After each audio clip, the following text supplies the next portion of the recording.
Kitab Yeremia.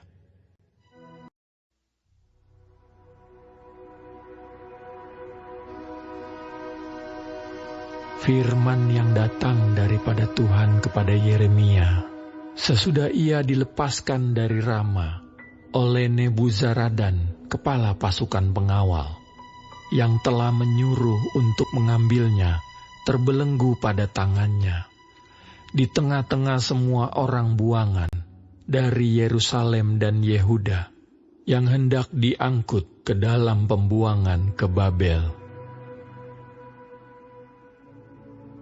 Kepala pasukan pengawal itu telah mengambil Yeremia dan berkata kepadanya, Tuhan Allahmu telah mengancamkan malapetaka ini atas tempat ini, dan ia telah melaksanakannya. Tuhan telah melakukan apa yang diancamkannya, oleh karena kamu telah berdosa kepada Tuhan dan tidak mendengarkan suaranya, sehingga terjadilah hal ini kepada kamu. Maka sekarang, lihatlah, aku melepaskan engkau hari ini dari belenggu yang ada pada tanganmu itu. Jika engkau suka untuk pergi dengan aku ke Babel, marilah, aku akan memperhatikan engkau. Tetapi, jika engkau tidak suka untuk ikut pergi dengan aku ke Babel, janganlah pergi. Lihat, seluruh negeri ini terbuka untuk engkau.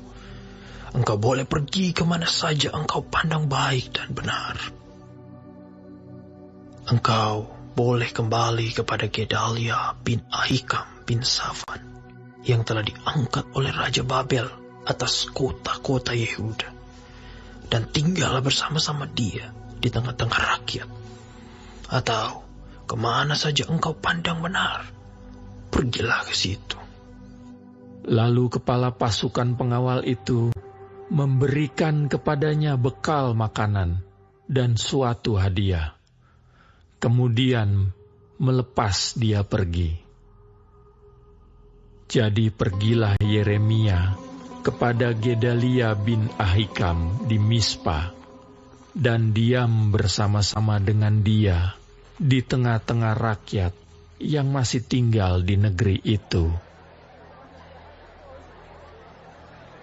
Ketika semua panglima tentara yang masih berada di luar kota dengan orang-orangnya mendengar bahwa Raja Babel telah mengangkat Gedalia bin Ahikam bin Safan atas negeri itu, dan bahwa kepadanya telah diserahkan pengawasan atas laki-laki, perempuan, dan anak-anak, yaitu dari orang-orang lemah di negeri itu, yang tidak diangkut ke dalam pembuangan ke Babel.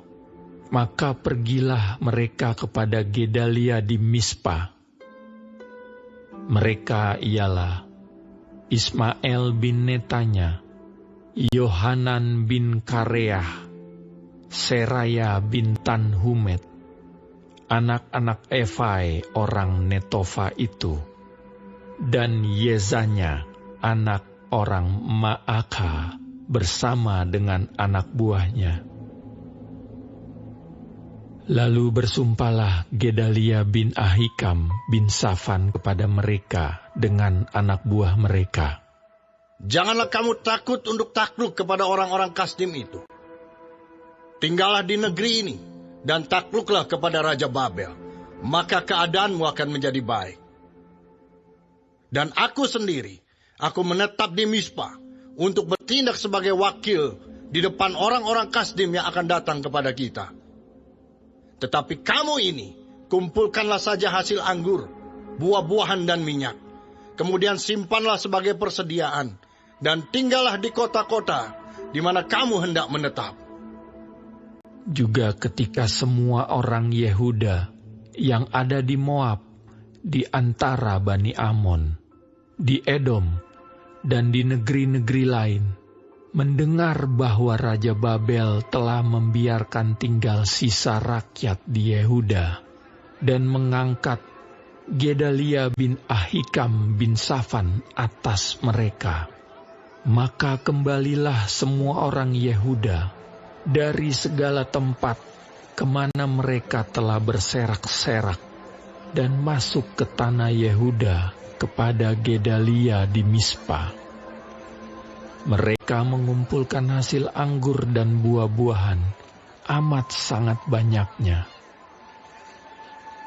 Pada suatu kali, Yohanan bin Kareah dan semua panglima tentara yang masih berada di luar kota datang kepada Gedalia di Mispa, dan mereka berkata kepadanya, "Tahukah engkau bahwa Baalis Raja Bani Amon telah menyuruh Ismail bin Netanya membunuh engkau?" Tetapi Gedalia bin Ahikam tidak percaya kepada mereka.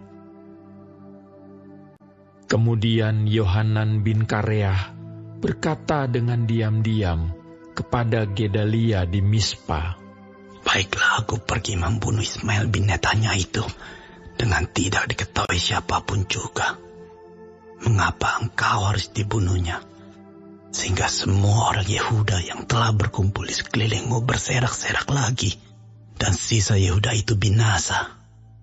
Tetapi Gedalia bin Ahikam menjawab Yohanan bin Kareah, Janganlah lakukan itu, sebab yang kau katakan tentang Ismail itu adalah bohong.